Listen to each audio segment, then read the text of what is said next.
Mesdames, Mesdemoiselles, Messieurs, chers amis de KTO, bonjour. C'est un vrai bonheur de vous retrouver après cet été qui, je l'espère, a été agréable pour vous tous et on vous l'avait promise. Alors là, voici la saison 2 du Kezako. C'est l'émission, je vous le rappelle, qui fait la lumière sur l'origine du vocabulaire religieux, sur tous ces mots parfois un peu complexes, c'est vrai, dont on ne connaît pas ou dont on a oublié le sens premier. Et regardez, il est là. Il a bien voulu nous accompagner pour cette nouvelle saison et on est très très heureux et honoré qu'il soit à nos côtés.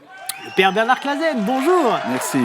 Alors, je rappelle pour ceux qui n'auraient pas suivi la saison 1 que le Père Clasen est donc curé de Ville d'Avray en région parisienne. Il donne également des cours au séminaire d'Issy-les-Moulineaux, toujours en région parisienne. Et il est professeur à l'Institut catholique de Paris. Voilà pour le petit CV en tout cas. Et vraiment merci, on est très heureux de vous accueillir pour cette deuxième saison. Moi aussi, je suis très content de vous.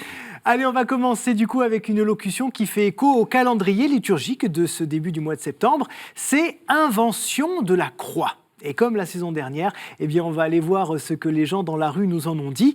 Et on revient dans quelques secondes. Regardez. L'invention de la croix. Quelque chose de... C'est pas forcément vrai, l'invention. C'est quelque chose d'inventé par quelqu'un. La crucifixion de Jésus.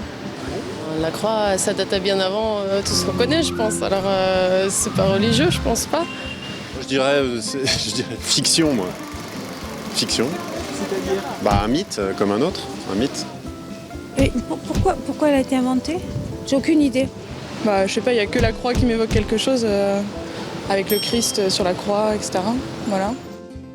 Ah ben oui, si on prend invention et croix séparément, ça paraît facile, mais en fait, tout ensemble, c'est un peu plus compliqué. En tout cas, il y a une très très chouette histoire derrière cette locution. Et du coup, Père Clasen, eh bien, on vous laisse nous la raconter.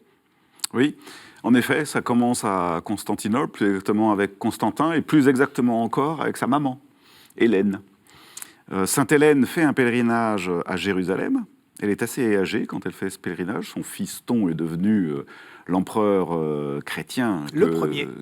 Que nous connaissons, avec 313 édits de Milan. Et donc, dans les années 330, un peu avant, Hélène fait un pèlerinage à Jérusalem et veut retrouver la croix du Christ. La vraie de vraie.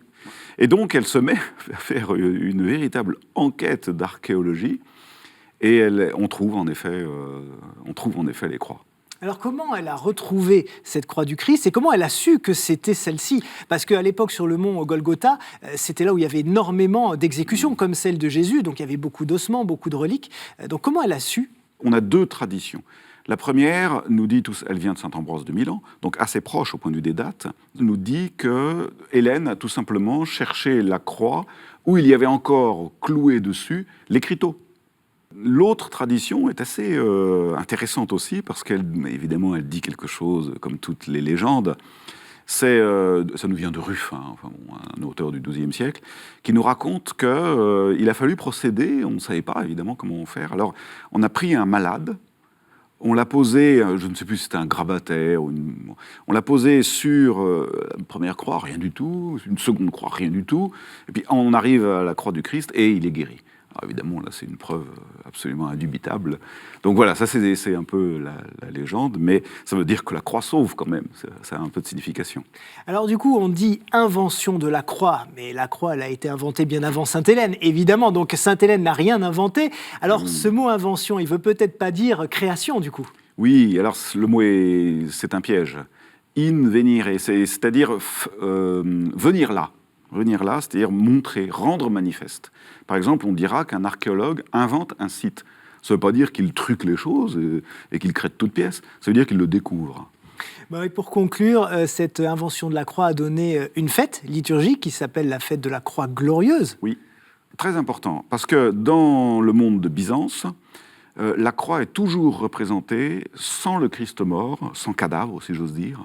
Elle est toujours représentée comme une croix lumineuse, voire une croix même couverte d'émaux ou de pierres semi-précieuses, parce que ça scintille à la moindre lumière. C'est une croix de lumière, c'est une croix de la résurrection. Les Byzantins ont toujours beaucoup tenu à ça. Il n'y avait pas dans les sanctuaires de Byzance, il n'y avait pas d'icône de la crucifixion, ni de fresque, ni de mosaïque. Quand il y avait une croix, c'était une croix nue et toujours magnifique, glorieuse, ensoleillée.